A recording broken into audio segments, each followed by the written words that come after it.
வாங்க. இன்னைக்கு நம்ம என்ன பார்க்க போகிறோம்டா, என் மானசா ரொம்ப நாளாக ஒரு சைக்கிள் கேட்டு அடம் பிடிச்சிக்கிட்டு இருக்கான்னு சொல்லிக்கிட்டே இருந்தேனா, அவள் ஒரு 3 மாதத்துக்கு முன்னாடி இருந்தே சைக்கிள் கேட்குறா பார்த்துக்குங்க. பக்கத்து வீட்டுக்கார பையன் வச்சுருக்கேன், அதை பார்த்துட்டு எனக்கு ஒரு ரவுண்டுன்னு கேட்டுக்கிட்டே கிடப்பா. எங்கள் வீட்டுக்கார்ட்டையும் நான் சொன்னேன், எங்கள் வீட்டுக்காரு உடனே வாங்கி தரணும்னா வாங்கி தந்துருக்கலாம். ஆனால் எங்கள் வீட்டுக்காரு பிள்ளைக்கு பணத்தோட அருமை தெரியணும், அதுக்கு ஒரு உண்டியலை வாங்கி கொடுத்து அதுக்கு தேவையானதுகளை அது சேமித்து வாங்கிக்கிற சொல்லு அப்படின்ற மாதிரி சொன்னார். எனக்கு நல்ல யோசனையாக பட்டுச்சு. அதே மாதிரி ஒரு உண்டியலை வாங்கி நண்டு கையில் கொடுத்து மனச கையில் கொடுத்து அதை சேர்த்து வைக்க சொன்னேன். ஒவ்வொரு நாளும் வியாபாரம் முடிச்சு வர்றப்ப கரெக்டாக ஓடி அந்த அம்மா எனக்குரிய பணத்தை கொடுங்கன்னு கரெக்டாக கேட்கும். என்னால் முடிஞ்சது சில்லறையாக இருந்துச்சுன்னா சில்லறை காசாக ரூபா நோட்டாக நிறையா வியாபாரம் ஓடி இருந்துச்சுன்னா அன்றைக்கி 200 100 50 அப்படின்னு நான் முடிஞ்சதை கொடுப்பேன். அப்புறம் அவங்க அத்தை அவங்க சித்தப்பா அப்படி யாரோ ஒருத்தர் வீட்டுக்கு வந்தாங்கன்னா 10 கையில் காசு கொடுத்தாங்கன்னா அதையும் குடுகுடுன்னு ஓடி போய் மானசாக உண்டியலில் போட்டுரும். அங்கங்கே அதுக்கு மிட்டாய் கொடுக்குற காசு இதுகெல்லாம் பார்த்துக்குங்க. அது உள்ளே போட்டு வச்சுக்கிட்டே வந்துச்சு. பிறந்த நாளுக்கு வாங்கி தரேன் அம்மா, உண்டியல் நிறைஞ்சிச்சு போய் வாங்கி தாங்கன்னுக்கிட்டே கேட்டுக்கிட்டு இருந்துச்சு.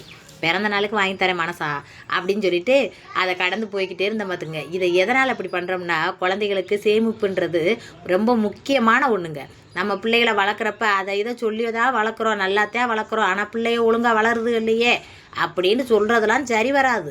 நம்ம அந்த பிள்ளைகளுக்கு கற்றுக் கொடுக்குறோம். நம்ம அதை ஒரு வேலையை நினைக்காம பிள்ளைகளுக்கு நினச்ச உடனே எதையும் வாங்கி கொடுக்கணும், அதுதான் சந்தோஷம்னு நினைக்கிற ஒரு மனப்பான்மையை முதல்ல மாற்றணும். காசு பணம் நிறையாவே இருந்தாலும் அந்த ஒரு பொருளை அது ஒன்று அடையணும்டா, அது அதை காக்க வச்சு அதை வாங்கி கொடுக்குறப்ப அதுக்கு கிடைக்கிற சந்தோஷமும் அந்த பொருளும் பெருசாக அதுக்கு படும். இப்போ பணத்தை மானசாவே சேர்த்து அதால் உழைச்சிட்டு வர முடியாது. நம்ம கொடுக்குற பணத்தை சேர்த்து வச்சு ஒரு பொருளை அடைகிறப்ப அதுக்கு கிடைக்கிற சந்தோஷம் என்னன்றதை அது அறிஞ்சிக்கிற முடியும். அப்படித்தான் நான் பிள்ளைகளை வளர்க்குறேன். ஏன்டா நான் அப்படி வளர்ந்ததுனால தான் எனக்கு அந்த சேமிப்பு திறன் எனக்கு இன்னமும் இருந்துக்கிட்டு இருக்குது. அதே மாதிரி குழந்தைகளேருந்தே பிள்ளைகளை கொண்டு வந்தோம்னா அதுகளுக்கு இருக்கும்னு எல்லா பிள்ளைகளுக்குமே ஒரு உண்டியலை வாங்கி கொடுத்து சேமிக்கிற பழக்கம் உண்டு. ஆனால் இப்போ புதுசாக மானசாவுக்கு வண்டி வாங்குறதுக்குன்னே சேமிக்கணும் அப்படின்னு சொல்லி மானசாட்ட சொன்னதுனால மானசா ரொம்ப ஆர்வமாக அதை செஞ்சுச்சு பார்த்துங்க. மற்றதில் கூட ஆர்வம் காட்டாது. இந்த 100 ஆளுக்கு 100 ஒரு நாளைக்கு 300 கொடுத்துருவேன், ஆளுக்கு 100 போட்டு உண்டியல் போடுங்கன்னு. அதெல்லாம் உங்ககிட்ட காட்டலாம், பழைய வீடியோக்கள்லாம் காட்டியிருப்பேன், போய் பாருங்கள். உண்டியல் உடச்சி அதில் இருந்த காசுகள்லாம் எடுத்தது. ஏன்னா வீட்டுக்கார் காசை அதிகமாக வீடியோக்கள்லாம் காட்ட வேண்டாம் அப்படின்னு சொன்னதுனால. நம்ம உழைக்கிறோம், நம்ம காட்டுறன்றது அடுத்த பட்சம். இதில் பார்க்குறவங்க நிறைய பேர் ஒரு தடவை காட்டிகிட்டே மோட்டிவேஷனுக்கு போதும், அடிக்கடி அதை காட்டிக்கிட்டே இருக்க வேணாம் அப்படின்னு வீட்டுக்காரர் சொன்னதுனால நான் உங்கள்கிட்ட அடிக்கடி காட்டுறதில்ல. சில்லறை காசு தான் வாங்கிக்கிறோம். சில என்ன கொடுக்குறோமா, இப்போ ஒரு நாளைக்கு வியாபாரம் கம்மியாக ஓடிச்சுன்னு வச்சுக்கோங்க, இன்றைக்கி கம்மியாக ஓடிடுச்சு மனசா சில்லறை வாங்கிக்கோ அப்படின்னு சொல்லி அந்த ஓடுனதில் இருக்கிற சில்லறைகளை பூரா கொடுத்தோம்னா அப்படியே வாங்கி கடகடன்னு போய் உண்டியலில் போட்டுரும். அப்போ அதுக்கு ஒரு பொருளை வாங்கினோம்னா நம்ம சேமித்தாதான் அந்த பொருளை அடைய முடியும் அப்படின்றத சின்ன வயசுலேருந்தே அதுகளுக்கு எப்படி சொல்லி வளர்க்குறோம். அதுதான் வேணும். ஒரு நல்ல பிள்ளைகளாக வளர்கிறது நம்ம தாய் தப்பனோட வளர்ப்பில் தான் இருக்குது. நம்ம வாட்டுக்கு வேலையை பார்க்குறோம், வெட்டியை பார்க்குறோம், காசு சம்பாதிக்கிறோம், பிள்ளை எப்படியோ அது வாட்டுக்கு வளரட்டும், நம்மளை தொந்தரவு பண்ணாமல் இருந்தால் சரி. இந்தா 10 ரூபாய் கொடுத்து ஓடு, கடைக்கு ஓடு, என்ன வேணுமோ வாங்கி தன்னு, என்ன பண்ணணுமோ பண்ணிக்க அப்படின்ட்டு பிள்ளைகளை விரட்டி விடுற சூழ்நிலையில் இருக்கக்கூடாது. நம்மளுக்கு கஷ்டமே அதுக்கு கொடுத்தாலும் அதுகளை ஒரு கரெக்டான பாதையில் வழிநடத்தி கொண்டு போகணும்னு நான் நினைப்பேன். வேலைகளே இருந்துட்டா கூட. அப்படித்தான் மானசாவுக்கு நான் இன்றைக்கி கொடுத்த காசுகளை அது கொட்டி என்றப்போ மானசா அங்கிட்டு உட்காந்துருக்கு. வீடியோவில் மானசாவை அதிகமாக காட்டினா சில சமயங்களில் ஒன்றும் ஆகுதில்ல, சில சமயங்களில் எனக்கு கொஞ்சம் ப்ராப்ளம் ஆகுது. அதனால தான் மானசாவை நான் காட்டலை. மானசாவுக்கு குசி எங்கே கை தட்டுச்சு, அதனால் அந்த சவுண்டெல்லாம் இல்லாமல் நான் பேசுகிறதுனால உங்களுக்கு அந்த சவுண்டெல்லாம் கேட்கல. அதோட என்ன, சில்லறைகளை பூரா எண்ணி எடுத்து வச்சு 5 ரூபாயா இருக்கிற காசுகளை 10 ரூபாயா கணக்கு பண்ணி எண்ணி எடுத்து வச்சேன். அதில் பார்த்துங்க மொத்தம் சில்லறை 210 ரூபா இருந்துச்சு நினைக்கிறேன். 230 ரூபா இருந்துச்சு. ஆமாம், இப்போ தாங்க அவங்க 230 ரூபா சில்லறை காசாக போட்டிருந்தா. அது பாருங்களேன், கொஞ்சம் கொஞ்சமாக சேர்த்து அதை மொத்தமாக பார்க்குறப்ப எவ்வளோ தொகை அப்படின்ட்டு அது அவள் போய் உழைச்சிட்டு வந்தது மாதிரி தான் இது. நிஜமாவே உழைச்சி சம்பாரித்தது மாதிரி தான். ஏன்னா அவளுடைய வயசுக்கு சேர்த்து வச்சு ஒரு பொருளை வாங்கணும் அப்படின்னு ஒவ்வொரு நாளையும் எதிர்பார்த்து என்றைக்கு பிறந்த நாள் வருது அப்படின்னு தேதி காலண்டரில் போய் ரவுண்டு போட்டுக்கிட்டே இருந்தால் பார்த்துக்கோங்க. ஒவ்வொரு நாளும் போய் காலண்டரில் ரவுண்டு போட்டு வச்சுருக்கா. நான் கூட அதை காட்டலாம், வீடியோவில் காட்டாமல் போயிட்டேன். இனிமேல் கட்டணத்தை காட்ட முடியாதுல்ல. அப்படி அவள் ரவுண்டு போட்டுக்கிட்டே இருந்தா பார்த்துங்க. நானே இவர்கிட்ட சொல்லுவேன், மானசாட்டை ரொம்ப செஞ்சிருப்பா, அதையே யோசனை பண்ணிக்கிட்டே இருக்காப்பா அப்படின்னு. சரி இருக்கட்டும் அப்படின்னாரு. அப்புறம் காசு இருந்துச்சுல, அதில் 1750 ரூபா இருந்துச்சு. அப்போ 700 800 900, அப்போ 950 ரூபா 1980 ரூபா இருக்குது. ஓரளவுக்கு வந்துருச்சு. சரி அந்த காசே போதுமானது. இருந்தாலும் நம்ம கூட குறைய கொஞ்சம் வாங்குறப்ப கொஞ்சம் கூடுதலாக வந்துருந்துச்சுன்னா என்ன பண்ணுறது? கரெக்டான அமௌண்ட்டை கொண்டு போக முடியாது. சின்ன பிள்ளை அதால் முடிஞ்சதை முயற்சி பண்ணி சேர்த்துருச்சு. இன்னும் இதுக்கப்புறம் அதுக்கு வந்து நம்ம காசு போட்டு தான் அதுக்கு வாங்கி கொடுக்கணும் அப்படின்னு யோசனை பண்ணி எங்கள் வீட்டுக்கார்ட்ட திரும்ப எண்ணி பார்த்தேன். நல்லா என்ன அவ்வளோதானே இருக்குது, நிறைய காசு கொடுத்துறேன், என்ன பண்ண மனசாண்டுக்கிட்டு இருந்தார். எங்கள் அப்பா மாதிரி நீங்களும் சொல்லாதீங்க. எங்கள் அப்பா அப்படித்தான் உண்டியல் வாங்கி கொடுத்து அப்படியே உண்டியல் போட சொன்னால் எங்கள் அம்மாவை நானும் உண்டியல் போட்டேன். அப்போல்லாம் மண்ணில் புதைச்சி வச்சு, மண் உண்டியல் தான், மண்ணுக்குள்ளே புதைச்சி வச்சு போடுவோம். வீடு வந்து மண் தரையாத்தான் இருக்கும். அதை ஒரு மூலையில் நோண்டிட்டு அதில் வைப்பார். அப்படி போடுறப்ப என்னோடய உண்டியலில் வந்து பணம் இருந்துச்சு. எங்கள் அம்மாவோட உண்டியலில் நிறைய மண் தான் இருந்துச்சு, பணம் கம்மியாக இருந்துச்சு. அதுக்கப்புறம் என்னடி பண்ண, பணத்தை கொடுத்த பணத்தப்புறம் என்னடி பண்ணேன்னு எங்கள் அப்பா அடித்து சண்டை போட்டு கிடந்தார். எங்கள் அம்மா உள்ளே தானே போட்டேன், நான் என்ன பண்ணேன் அப்படின்னு கிடந்துக்குச்சு, கதறிச்சு. அதே மாதிரி எங்கள் வீட்டுக்காரர் சொல்கிறப்ப எனக்கு எங்கள் அப்பா ஞாபகம் தான் வந்துச்சு. எங்கள் அப்பாவும் எனக்கு சின்ன பிள்ளைகள் இப்படி பணம் எண்ணுறதுக்கு இப்படி வேகமாக எண்றே பாருங்கள். இதெல்லாம் வந்து எங்கள் அப்பா கறிவேலி மடத்தை மொத்தமாக ஏழை எடுப்பாருன்னு சொல்லுவேன்ல, அப்போ நிறைய அமௌண்ட்டு கிடைக்கும். அந்த காசுகளை வந்து மொத்தமாக என் கையில் கொடுத்து அப்படி என்ன சொல்லுவார், என்ன கற்றுக் கொடுப்பார். இது எதுக்கு நம்மகிட்ட சொல்லி கொடுக்குறாரு அப்படின்னு நான் நினைப்பேன். ஆனால் இப்போ தான் அது புரியுது, அதோட இது விளக்கம் எதுக்காக அப்படி பண்ணினார். இன்றைக்கி நான் பேங்கு எதுக்காவது எங்கேயாவது போகிறேன்னா வேகத்தில் பணத்தை எண்ணி கொடுக்குறப்ப எனக்கும் அது ஒரு இதாக தெரியும். அதுக்கப்புறம் என்ன கிளம்பியாச்சு, போய் நட்டுக்கு போய் வாங்கணும்ல. சின்னப்பா காலையிலேயே தூங்கி கிடக்கு மனசா. தூங்கி கிடக்கையில நம்ம 10 மணிக்கே கிளம்பி அது எப்படியும் அது எந்திரிக்கிறதுக்கு என் மயன் ரொட்டி பாயிட்டு வாங்கிட்டு போகிறாரு. எந்திரிச்சிச்சுன்னா சாப்பிடுங்கள்ல, அதனால் தூங்கி அது எந்திரிக்கிறதுக்குலாம் வாங்கிட்டு வந்தோம்னா சர்ப்ரைஸாக இருக்கும். இல்லைன்னா அதுக்கு சர்ப்ரைஸ் பண்ண முடியாது. எப்படி அம்மா அங்கே போயிருக்கு அப்படின்னு கேட்கும். அம்மா வந்து சைக்கிளில் தான் வாங்க போயிருக்காங்கன்னு தெரிஞ்சால் அது சர்ப்ரைஸ் ஆகாது அப்படின்னு யோசனை பண்ணி காலையில் 10 மணிக்கெலாம் கடை திறக்கும். காலையில் வெள்ளனையும் எந்திரிச்சு குளிச்சு நானும் வெறும் கிளம்பிட்டோம். மானசா மட்டும் தூங்கிட்டு இருந்துச்சு. மானசா எப்போவுமே லேட்டாக தான் தூங்குவோம். லீவ் டயங்களில் 1 மணி 1:30 அப்படி டயத்துகளில் நைட்டில் தூங்கிட்டு காலையில் எழுந்திரிக்கிறது 12 மணி ஆயிரும் பார்த்துக்குங்க. இடையில டீயை மட்டும் பால் மட்டும் பூஸ்ட்டு போட்டு ஏற்றி கொடுப்பேன். 2 பால் குடிக்கும், அவ்வளோதான். அப்படியே தூங்கி தான் இருக்கும். அது சின்ன பிள்ளைலேருந்து அப்படி தான் இருக்கா. இது என்ன பண்ண சொல்கிறீங்க, அப்படியே பழகிருச்சு. ஆனால் ஸ்கூலுக்குன்னா டக்குன்னு கரெக்டாக எந்திரிச்சிருவான். அப்படியே பார்த்துக்கோங்க.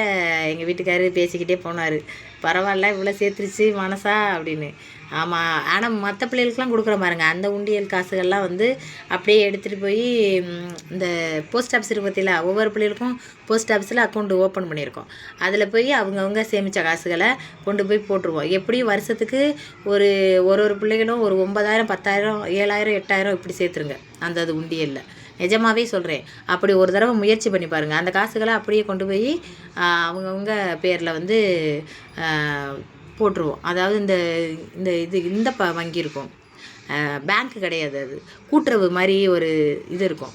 அந்த இதில் போய் ஜாயிண்ட் அக்கௌண்ட் போட்டு அப்படியே எல்லார் பேர்லேயும் போட்டுருவேன். எங்கள் வீட்டுக்காரர் இப்படி போட்டுக்கிட்டே வந்து என்ன பண்ண போகிறீங்க அப்படின்னே ஒரு நாள், என்னடி இப்படி சொல்லிவிட்ட, பணத்துக்கு தேவையில்லாமல் போகுது, நாளைக்கு அதுகளுக்கு கல்யாணம் அல்லது ஒரு படிப்பு செலவுக்கு எதுக்கோ ஒன்றுக்கு ஒரு அவசர தேவைக்கு உதவி வைக்கிறோம்ல அப்படின்வார்.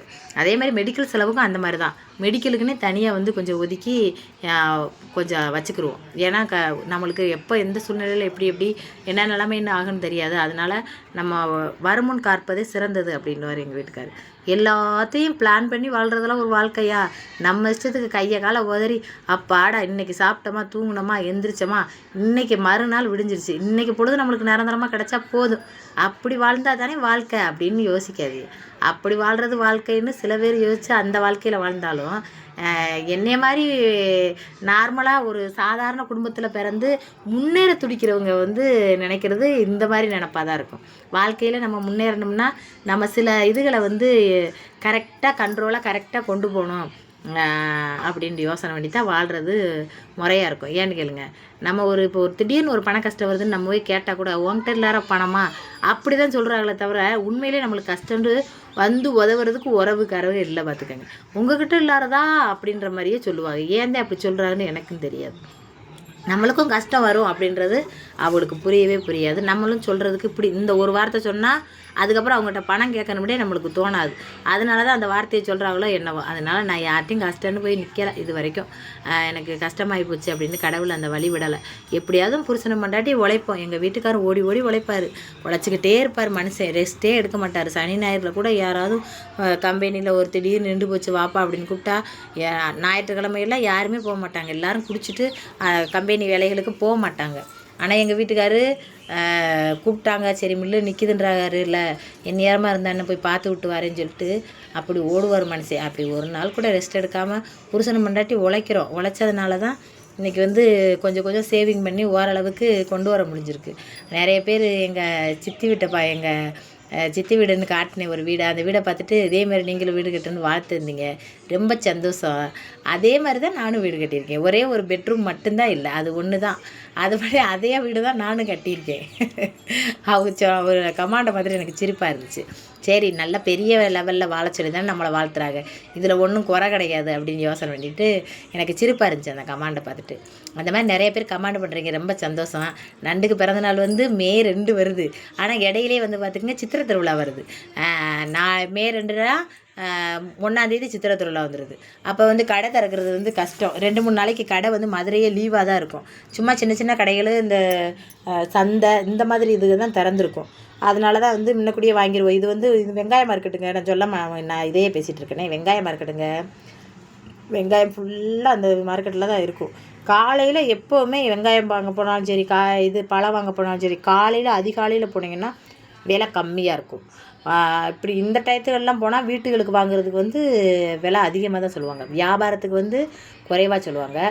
வீட்டுக்கு வாங்குகிறோம், நம்மளுக்கு தேவைக்கு ஒரு விசேஷத்துக்கு வாங்குகிறோம் அப்படின்னா எப்படி இருந்தாலும் வாங்கிட்டு ஆவாங்கண்டு வியாபார ரேட்டைத்தான் போடுவாங்க.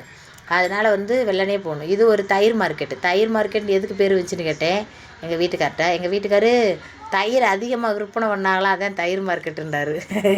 இது உண்மையா பையன்னு எனக்கு தெரியல. மதுரைவாசிகள் யாராவது இருந்தால் நெசமாகவே அப்படித்தானா, இல்லை என்னை கிண்டல் அடித்தாரா என்னன்னு எனக்கு ஒன்றும் புரியலை. சரி, இது என்ன பெரிய விஷயமா, அதிக விற்றதுனால தயிர் மார்க்கெட், இதெல்லாம் ஒரு பெரிய இதாக தெரியலையே அப்படின்னு யோசனை பண்ணிக்கிட்டு, சரி அவர் சொல்கிறது கரெக்டாக கூட இருக்கலாம். அப்போ மாட்டுத்தவணி இருக்கேப்பா, இங்கே மாடாக கட்டி கிடந்துச்சா அப்படின்னு கேட்டேன். வாயை முடிக்கிட்டு பேசாட்டிக்கு என்னால் பேச முடியல அடிக்கிற வெயிலுக்கு அப்படின்றாரு. சரி, மனுஷனை ரொம்ப காண்டேற்ற வேணாம் அப்படின்ட்டு பழ மார்க்கெட் வந்துருச்சு. பழ மார்க்கெட் வந்தவொடனே பழ மார்க்கெட்டு எப்படி வந்துச்சுன்னு கேட்டுறாத, பழமாக விற்கிறதுனால தான் பழ மார்க்கெட்டு அப்படின்னு முன்னக்கூடியே. நான் அவங்ககிட்ட கேட்கவே இல்லையா அப்படின்னு. அப்படி கேட்காத, மண்டை கனமாக வருது, மண்டையில் சூரியன் அடிக்கிற அடிக்கு எரிச்சலாக வருது, இதில் நீ வேறு கேள்வி எடுத்துக்கிட்டே வராத அப்படின்றார். காலையில் 10 மணிக்கு சூரிய பகவான் கொளுத்தி எடுக்கிறாருங்க. பழத்தை பற்றியெல்லாம் பூரா பழ மார்க்கெட்டை பொறுத்த வரைக்கும் அப்படித்தான். காலையில் ஏலை விடுவாங்க வியாபாரத்துக்காகவே, மொத்தமாக குமிச்சு வச்சு. அதாவது இப்படி கடையில் இல்லாமல் தெருவில் அப்படி இந்த இது இருக்குல்ல, இந்த ரோட்டோரமாக கொட்டி ஏலை விடுவாங்க. அப்படி ஏலை விடுறப்ப எங்கள் வீட்டுக்காரர் நிறைய மாம்பழம், பலாப்பழம் இதெல்லாம் வந்து நிறைய எடுத்துகிட்டு வருவார். பலாப்பழம்லாம் ஒரு 5-6 பலாப்பழம் எடுத்துகிட்டு வருவார். சித்தி சின்னம்மா எல்லோரும் சித்திரை திருவிழாவுக்கு வந்தாங்கன்னா ஆளுக்கு ஒரு பலாப்பழத்தை தூக்கி ஊருக்கு போயிட்டு வாங்க அப்படின்னு அனுப்பிவிடுவார். மாம்பழமும் அப்படித்தான், 10 கிலோ 8 கிலோ 18 கிலோ 20 கிலோ அப்படின்ட்டு மொத்தமாக டையில் இருக்கிறத அப்படியே விலை பேசி அப்படியே வாங்கிட்டு வருவார். அப்படியே பாதி இதை ஃப்ரிட்ஜுக்குள்ளே அடைச்சி வச்சு திம்பேன், மீதி இதை சித்தி சின்னம்மாவுக்கு கொடுத்து விடுவேன். இப்படி தான் இருந்துச்சு. இப்போவும் பலாப்பழம் தூக்குவோம்னே, இப்போ சைக்கிளை தூக்கி எப்படி வைக்கிறது, மண்டையிலையா வைக்கிறது அப்படின்னாரு. ஆமாம், சைக்கிளு தூக்கினா அது என்ன பண்ணுறது, அது யோசனை இல்லாமல் தான் கேட்டணும் அப்படின்ட்டு அப்படி நடந்துட்டோம். பலாப்பழத்தை பார்த்தோன்னே ஒரு ஆசை. அவர் சரி, இதுதான் வந்து மீனாட்சி அம்மன் கோயிலில் பார்க்கிங். மீனாட்சி அம்மன் கோயிலுக்கு போனோம்னா நம்ம வண்டி அதெல்லாம் கொண்டு டூரிஸ்ட் மாதிரி வந்தீங்கன்னா இங்கே தான் பார்க் பண்ணுற இடம். அதனால தான் இந்த இடம் பூரா பார்த்தீங்களா பார்க்கிங். இதான் மீனாட்சி அம்மன் கோயிலுக்கு வர்ற வண்டிகள் பார்க்கிங் ஏரியா. அப்படியே போய்கிட்டு இருக்கீங்களே கோயிலுக்கு நல்லபடியாக பார்த்துங்க. இது கொடுத்துக்கிட்டு இருந்தாங்க மோர். இவர் வேறு அடிக்கிற வெயில் சுள்ளு நடிக்குதுன்னு சூடாக வந்தாரா, அவருக்கு நில்லுங்க நிப்பாட்டி அந்த மோர் கொடுத்தாரு. நல்ல மனுஷன். ஓடி போய் எனக்கு எடுத்துகிட்டு வரேன்னு ஓடுனார். நான் குடிக்க மாட்டேனே, மோர் குடிக்க மாட்டேன், பால் குடிக்க மாட்டேனேண்டே. ஏண்டி எடுத்துகிட்டு வந்தால் நான் குடிப்பில்லைன்றார். ஐயோ, இதை நான் யோசிக்கலை. சரி எடுத்துகிட்டு வாங்கினேன்டே. வேணாம் போதும்னே, ரொம்ப சந்தோஷம்னே அப்படின்னு சொல்லிட்டு குடிச்சிட்டு அவருக்கு ஒரு நன்றியை சொல்லிவிட்டு அப்படியே கிளம்பிட்டேன். பரவாயில்ல, நல்லா வெயிலுக்கு மக்களுக்கு தாகம் தீர்க்க அன்னதானமாக நல்லபடியாக மோர் பந்தலில் அமைச்சு மோர் கொடுத்துக்கிட்டு இருக்காங்க மீனாட்சி அம்மனுக்கு வேண்டுதல் வரக்கு. இன்னும் பாருங்கள், திருக்கல்யாணத்தன்னைக்கு அடேங்கப்பா மதுரை கோலாகலம் பூண்டு அம்புட்டு கடைகளிலேயும் அம்புட்டு அன்னதானங்கள் நடக்கும். நம்மளும் இந்த வருஷம் தானம் கொடுக்கணுமுங்கே. கடவுள் நல்லபடியாக வழிபடட்டும். நம்மளுக்கு இந்த வருஷம் சித்திரை திருவிழாவுக்கு புளியோதரை பொங்கல் ஏதாவது கொடுக்கணும். சைக்கிள் கடைக்கு வந்தாச்சு. சைக்கிள் கடையில் நாங்கள் எப்போ வாங்குகிற சைக்கிள் கடை இதுதான். கொஞ்சம் குறைச்ச விலையாக இருக்குண்டா. அங்கே போனால் அவங்க அந்த சைக்கிளே இல்லை, சும்மா 2 வயசு 3 வயசு இப்போதைக்கு ஓட்டுற பிள்ளைகளுக்குரிய சைக்கிள் தான் இருக்குது. அந்த சைக்கிள் வர்றதுக்கு 4 ஆகும்ட்டாங்க, 2-3 நாள் ஆகும்ட்டாங்க. இப்போ நம்ம வெளியில் 2-3 நாள் ஆகுமா மானசாண்டு வீட்டுக்கு வந்தோம்னா வீட்டில் கதறும் மனசா. நேற்றே உருண்டுச்சு, எப்போ வாங்குறியே எப்போ வாங்குறியே எப்போ வாங்குறியேன்னு. ஊருக்கு போனவொன்னே வாங்குகிறோம், ஊருக்கு போனவொன்னே வாங்குறோம்டா. பிறந்த நாள்லேயே இப்போ ஊரில் அம்மாச்சி ஊரில் வந்து கிடந்துக்கிட்டு ஊருக்கு போனோம்ன்றி எப்போத்தையா என் பிறந்த நாள் வருது அப்படின்னு கத்திட்டு கிடந்துச்சு. இப்போ போய் நாளை பொண்ணை வாங்க ஒன்று 2 நாள் சென்றுனா பாவம் இல்லை, ஏமாந்து போயிடும் சின்ன பிள்ளைய. எம்பிட்டு நாள் ஏமாத்துறது ஒரு அளவு இல்லை. அதனால் யோசனை பண்ணிவிட்டு எங்கள் வேறு கிடைக்காதும் போகுங்க அப்படின்னு. இருடி இந்த இதுகள்லாம் விலை பேசி பார்ப்போண்டாரு. இதெல்லாம் சின்ன வண்டி, எப்படியும் மானச ஏறி ஓட்டையில் பூஜா நானும் உட்கார போகிறேன்னு உட்காரும். அதோட சொடக்குன்னு கீழே ஒடிஞ்சிரும். அதுக்கப்புறம் ஒன்றுமே பண்ண முடியாது, பூஜாவை சொல்லவே முடியாது. அது வாள். அதுக்காக வாங்குங்க, நான் வாங்குறேன் நல்ல வண்டியாக வாங்கிறோன்னு போனோம். அப்புறமா மீனாட்சி அம்மன் கோயில் கோபுரத்துக்கு பக்கத்தில் இருக்கிறதா சொன்னாங்க. அதுக்கப்புறம் பூ வாங்கலான்னு பூ கடைக்கு பூ வாங்க போனோம். பூக்காராக்காட்ட ஒரு 20 ரூபாய்க்கு கொடுங்கக்காண்டா, அவங்க 50 ரூபாய்க்கு வாங்கிக்கோங்கண்டா. எங்கே வீட்டுக்கார சே பூவை பேரமசாமல் வாங்கி கேட்டி அப்படின்றார். பூவை வாங்கி கையில் வைக்கிறேன், கையில் வாங்குறேன். பூவை அப்படியே கொதன்னு இருக்கு பார்த்துங்க, தண்ணியாக வச்ச நிமிஷத்தில் வாடி போயிடும் அந்த மாதிரி இருக்குது. ஏக்கா நல்ல பூவை கொடுங்க அப்படி, இந்த உள்ளே இருக்கிற பூவை கொடுங்கன்னா அந்த பூவை கொடுக்காதான், இந்த பூவைத்தான் கொடுக்குமா, 50 எல்லாம் காசு தானே, அதுக்கு என்ன கட்டுன மலர்ந்த பூ விற்கட்டும்ட்டு அப்படி பழைய பூவை கொடுக்குதுங்க. அதே ஒரே முளத்துலையே பாதி பக்கம் நல்ல பூவும் பாதி பக்கம் மலர்ந்த பூவும் வச்சு அப்படி விற்கிதுங்க. அப்புறம் நான் சொன்ன உடனே அப்புறம் நல்ல பூ வாத்து கொடுத்துச்சு. எங்கள் வீட்டுக்கார் பூ கொலை கிடைக்காதியா, ஏங்க பூ கொலை கிடைக்காதியா, காசு கொடுக்குற நல்ல பூவை கொடுக்க வேணா. மலர்ந்து அப்படியே மல்லிகைப்பூ 2-3 பூவாக இருக்குங்க. ஃப்ரிட்ஜில் வச்சா ஒரு மாதிரி ஆயிருமில்லங்க, அப்படி பூ தொட்டு பார்த்தா தொழுண்டு ஆயிரும். அப்படி தொழுன்னு இருக்கக்கூடாது, கிண்ணுண்டு விறப்பாக இருக்கணும்ல பூவு, நம்மளுக்கு என்ன தெரியாதா அப்படின்ட்டேன். அப்புறம் எங்கள் வீட்டுக்கார் விடுறி எதையாவது எடுத்து போய் எப்படியா இருந்தாலும் வாடத்தனை போகுதுன்னு இருக்காரு. வாடுன்றதுக்காக வாடனை பூவே வாங்கி வைக்க முடியுமாங்க? அதே விலை போட்டு இது எங்கள் கோயில் கோபுரம் எல்லாமே வேலை நடந்துக்கிட்டு இருக்குது கோயிலில். அதனால் எல்லாத்தையும் வந்து மூடலாக வச்சுருக்காங்க. அதுக்கப்புறம் இங்கே ஒரு கடைக்கு போனோம். கடைக்குள்ளே போகையிலேயே கேமராவை எடுக்காதீங்க, கேமரா அலௌடு இல்லைன்னு எழுதி போட்டிருக்குண்டாங்க. என்னாச்சு அப்போ வீடியோக்கெல்லாம் காட்டி நல்லா இருக்கான்னு கேட்க முடியாதா அப்படின்ட்டேன். எதுவுமே கேட்க முடியாது, நீங்களாக தானே பார்த்து வாங்க வந்திருக்கேன், என்ன ஏற்ற வீடியோக்கெல்லாம் காட்ட போகிறீங்க அப்படின்ட்டாப்புல. சரி நான் வட்டதுக்கு வழக்கடிக்கிறேன், இப்போ எடுக்காதுன்னா எடுக்காது அப்படின்றாரு. சரின்ட்டு நானும் சரி எடுக்கல. நீங்கள் விலையை பேசுனா விலை கூடுதலாக இருக்குது, அவங்க சொன்னதே விலையாம், பிக்சட் ஒட்டி இருக்கிறதா விலையாம், வேறு எந்த விலையும் பேசவே கூடாதான். ஆனால் சைக்கிள் நல்லாத்தான் இருக்குது, விலை கூட 4000 5000 இருக்காங்க. சரி வேணாம், அடுத்த கடைக்கு போய்ட்டோம். 1க்கு 10 கடை விசாரிக்கணும்னு சொல்லி எதுக்கு சும்மாவா வச்சுருக்காங்க. போனவொன்னே டிமில்டு வாங்கக்கூடாது, இங்கனையே சுற்றி கடை இருக்குது. எந்த கடையில் குவாலிட்டி நல்லா இருக்குது, எந்த கடையில் பளிச்சுன்னு இருக்குன்னு பார்த்து குறைச்சிருக்குன்னு பார்த்து வாங்கி போடணும் அப்படின்னு யோசனை பண்ணி இன்னொரு கடைக்கு போனோம். அவர் விலையை சொன்னார். அவர் சொன்ன விலை கொஞ்சம் பரவாயில்ல, மற்ற கடைகளை விட இந்த கடையில் கொஞ்சம் பரவாயில்ல. 3900 வரைக்கும் 2900 வரைக்கும் தர்றதா சொன்னார். 3000 வண்டி 100 ரூபாய் குறைச்சிக்கிட்டு 2900 கொடுத்துட்டு போங்க, அதுக்கு மேலே 1 இன்ச்சு குறையாதுன்ட்டாங்க. நாங்களும் கலரெல்லாம் பார்த்தோம். அதுக்கப்புறம் எங்கள் சின்னம்மாமையை ஒருத்தர் வண்டி ஒரே மாதிரி வண்டி வச்சுருந்தாங்க. அந்த வண்டி எவ்வளோக்கு வாங்கினேன் எங்கள் சின்னம்மாட்ட கேட்டேன். எங்கள் சின்னம்மா 2800 வாங்கின முடிச்சு. சரி இதை விலையை கட்டோம்னா கரெக்டாக தெரிஞ்சு வரும் எம்பிட்டுண்டு அப்படின்ட்டு விலை எவ்வளோண்டு, இது 3000டாரு. ஆஹா 200 கூட சொல்கிறாரு. ஏன்னே 2500 எங்கள் சின்னம்மா வாங்கியிருக்குன்னு ஒரு பிட்டப்பட்டேன். அவர் 2500 கண்டிப்பாக கொடுத்துருக்க மாட்டாங்க, நான் வேண்டாம் 2900 தரேன், இதை விட பேரம் பேசாதீங்க எங்கள் கிட்டன்றாரு. 2500 எங்கே இருக்குது, 2900 எங்கே இருக்குது? நானாத்தையும் சும்மா ஒரு பிட்டப்பட்டேன். எங்கள் சின்னம்மா 2800 வாங்கிச்சான்.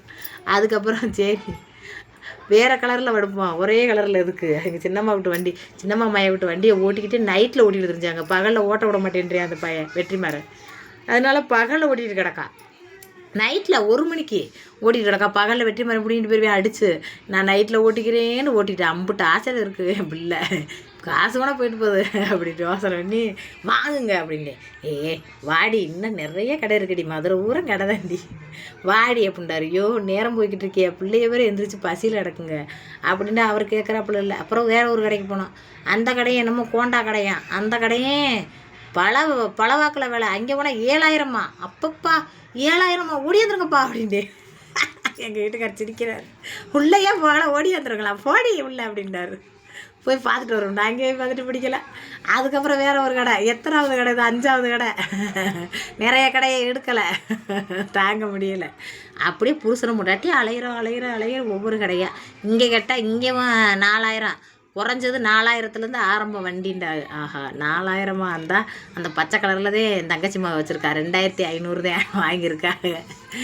நான் யோசனை பண்ணிட்டு சரி இது லாய்க்கப்படாது, இவங்க யாரும் கண்டுக்கிற மாதிரியே இல்லை. விலையை விசாரித்தா அவர் பாட்டு குனிஞ்சு வேலை பார்த்துக்கிட்டு இருக்காரு. இங்கிட்டு ஒருத்தர் அவர் பாட்டுக்கு உட்காந்துருக்காரு. சரி வாங்க நம்ம வேறு கடைக்கு போவோம் அப்படின்ட்டு அப்புறம் அங்கேருந்து வேறு கடைக்கு போயிட்டோம். அப்புறம் போனால் அங்கிட்டு இருக்க கடையில் போனால் அந்த கடைக்காரரு வீடியோ உள்ளே அலௌடுகள்ன்றார். வீடியோ கால் அலௌடாண்டேன், வீடியோ கால் நீங்கள் எடுக்கலாமேன்றார். சரி போங்க அப்படின்னு சொல்லிட்டு இதுகெல்லாம் வந்து பெரிய சைக்கிளாக இருக்குது. கொஞ்சம் மானச அப்போ சின்ன பிள்ளை தானே, இதை தூக்கி ஓட்டுறோம்ல, அதால் சின்னதாக டிமுக்குன்னு ஓட்டுற மாதிரி இருந்தால் போதும். என்னத்துக்கு பெரிய சைக்கிள்னா எங்கள் வீட்டுக்காரர் பூஜாவும் ஓட்டும்ல, பெருசாயிருங்கள்ல, வளர்ந்துருங்கள்ல, அப்புறம் கால் எட்டாமல் போயிரும்ல, கால் இடிக்கும்ல, வாங்குறோம் பெருசாக வாங்கன்னுக்கிட்டே இவர் செஞ்சார். சரி எப்படியோ வாங்கன்னு பூரம் பார்த்துட்டு அதுக்கப்புறம் இந்த கடைக்கு வந்துட்டோம். இந்த கடை பார்த்திங்கன்னா பெரிய ஃபேக்ட்ரி மாதிரி இருந்துச்சு. இது ஹீரோ கண்டா கடை தான். கடையில் நிறைய சைக்கிள் பெரிய பசங்களுக்கு தான் நிறைய மாடலாக அடுக்கி வச்சுருந்தாங்க. சரி இது பூரா கீழ் கிரவுண்டில் சின்ன பிள்ளைகளுக்கு பூரா மேலே இருக்குண்டாங்க. மேலே போனால் மேலேயும் பெரிய பெரிய பசங்களுக்கு இங்கே தான் வந்து என் மயனுக்கெல்லாம் இங்கே தான் வாங்கினோம் 9000க்கு. எங்கள் நாத்தனா மயனுக்கு இங்கே தான் வாங்கினோம் 9000க்கு. எங்கள் மாமா மயனுக்கு இங்கே தான் வாங்கினோம் 7500க்கு. 2-3 வருஷத்துக்கு முன்னாடி. இப்போ பூரமே விலைவாசி கூடி போச்சு. இங்கே வந்து பார்த்தா வண்டி பூரம் பழசாக இருக்கையா, அதோட இது பூரம் அப்படின்னு கேட்டான். அதுக்கு அவங்க சொன்னாங்க, நீங்கள் என்ன வண்டின்னு மட்டும் செலக்ட் பண்ணுங்கள், உங்களுக்கு புது வண்டியாக நாங்கள் இதில் பாக்ஸில் வச்சுருக்கோம், எடுத்து கொடுத்துறோம்டாங்க. அப்படியா, ஆனால் வண்டிக்கு பின்னாடி கூட கேரியரை காணமே, சீட்டை காணமே அப்படின்னு. சீட்டு உங்களுக்கு வேணும்டா ரெடி பண்ணி அட்டாச் பண்ணி கொடுத்துருவோண்டாங்க. பர்றா எல்லாமே அட்டாச் பண்ணி கொடுப்பாங்களாம்ப்பா. சரி அப்போ வாங்க அப்படின்னு சொல்லிட்டு நாங்களும் வேறு கடைக்கு அந்த ஒரு கடை பார்த்தோம் பாருங்க, அந்த கடையே நல்லா இருக்குது, பெஸ்ட்டாக இருக்குது, அங்கேயே போகண்டாரு. ஏன்னா அங்கே தான் சைக்கிள் பளிச்சுன்னு புதுசாக இருந்த மாதிரி இருந்துச்சு. அப்புறம் நான் சொன்னேன், எங்க இன்னும் போய் திரும்ப போய் கட்டணும்னு வச்சுங்க, ஊர் கடையை பூரா விசாரிச்சுட்டு கடைசியில் என் கடைக்கே வந்துட்டியா அப்படின்ட்டு ஒத்தரவா குறைக்க மாட்டாப்புல, இதுதான் விலையின்ண்டே சொல்லுவாப்புல. ஏன்டா மற்ற கடையில் விசாரிச்சுட்டு வந்திருக்காருல்ல, இன்னும் விடக்கூடாது கஸ்டமர் அப்படின்ட்டு அவர் சொன்னதே விலைண்டுவார். விடுங்க இங்கே, அப்புறம் இன்னும் இங்கே விசாரிச்சுட்டு அங்கே அவர் அந்த விலைக்கு வர மாட்டேங்கிறாருன்னு இங்கே வந்தோம்னா இவர் மாறிடுவார். அதனால் ஆரம்பித்த கட்டத்தில் அப்படியே ஆரம்பித்து நல்லதாக எடுத்து தரம்ன்றார்ல, கொஞ்சம் பொறுமையாக இருங்க, பாக்ஸில் இருக்கான் எடுப்போம் அப்படின்னு யோசனை பண்ணி அப்படியே பாக்ஸில் இருந்து எடுத்து கட்டினார். நல்லாத்தான் இருந்துச்சு. கூட கலர் மட்டும் பிடிக்கலை, கூட கலரை மட்டும் மாற்றி விடுங்கண்ணே அப்படின்னு, ரோஸ் கலர்லேயே மாற்றுங்க அப்படின்னு சொல்லிட்டு கூட கலரை மட்டும் மாற்றி விட்டுட்டு அதோட எல்லாத்தையும் அதை ஃபிட் பண்ணுறது பின் பண்ணுறது எல்லாம் பண்ணிட்டார். 3200 சொன்னார். 200 தள்ளுபடி பண்ணிக்கிட்டு 3000டாரு. நம்ம போய் அங்கே பில் போடுற இடத்துல கொஞ்சம் குறைச்சிக்கிறோம்டா, அங்கே போய் கேட்டால் அவர் அதை விட தாண்டி 3500 சைக்கிளை நீ எப்படி 3000 சொல்லுவேன்ட்டு கடைக்காரட்ட வழக்கடிக்கிற மாதிரி ஒரு ஆக்டிங்கை போட்டார். யோ 3000க்கு பிள்ளை போடுயா, விடியா வழக்கடிக்காதியா அப்படின்ட்டு எங்கள் வீட்டுக்காரு 3000க்கு பிள்ளை போட்டு கையில் கொடுத்துட்டாரு. சைக்கிளை ஆர்டர் பண்ண சைக்கிளை கெட்டி வர்றதுக்கு கொஞ்சம் நேரம் ஆச்சுன்னு வெயிட் பண்ணி உட்காந்துக்கிட்டு இருந்தோம். அதே மாதிரி ஒருத்தர் வந்து 7300 அப்படின்னு பிள்ளை போட வந்தார். அவர்கிட்ட 8000 சைக்கிளை எப்படியா 7300 சொல்லுவேன்டார். எங்களை மாதிரியே அவரும் வேணாம் அண்ணன் சொன்ன ரேட்டுக்கே பிள்ளை போடுங்க அப்படின்னு சொல்லிட்டாரு. இதே வியாபார ட்ரிக்கு இருக்குது அப்படின்னு நாங்கள் சொல்லி சிரிச்சஞ்சியமான நாங்கள் சிரிக்கிறத பார்த்துட்டு ஓனர் என்ன சிரிக்கிறீன்றார், சூப்பர் வியாபார ட்ரிக்குன்னு சொல்லி வந்துட்டோம். அதுக்கப்புறம் மானசா ஒரே சர்ப்ரைஸ் ஆகி ஒரே சந்தோஷப்பட்டா. பிங்க் கலர் வண்டி அவள் ஆசைப்பட்டது மாதிரியே வாங்கி கொடுத்துருந்தோம். உங்களுக்கும் பிடிச்சிருந்தா லைக் பண்ணுங்கள். எங்களுடைய முயற்சியை பார்த்துட்டு உங்களுக்கு பிடிக்குதா என்னட்டு கமெண்ட் பாக்ஸில் சொல்லுங்கள். பாப்பாவுக்கு ஒரே சந்தோஷம், பார்த்தீங்களா எவ்வளோ சந்தோஷம் உண்டு. அதுதான் அந்த சந்தோஷத்தை எவ்வளோ காசு கொடுத்தாலும் எங்கே எது பண்ணாலும் அதை வாங்க முடியாது. அந்த சந்தோஷத்தை 3000 கொடுத்த இந்த வண்டியில் கிடச்சிருக்கு பார்த்துக்குங்க. என் மகன் ரொம்ப சந்தோஷப்பட்டா. உங்களுக்கும் பார்த்துட்டு ரொம்ப சந்தோஷமாக இருந்துச்சுன்னா ஒரு லைக் போட்டு என்னோடய சேனலுக்கு சப்போர்ட் பண்ணுங்கள், ஹைப் அமுக்குங்க. நல்லபடியாக பிள்ளைகளுக்கு கேட்குறத வாங்கி கொடுத்து சந்தோஷமாக இருக்கத்தான்.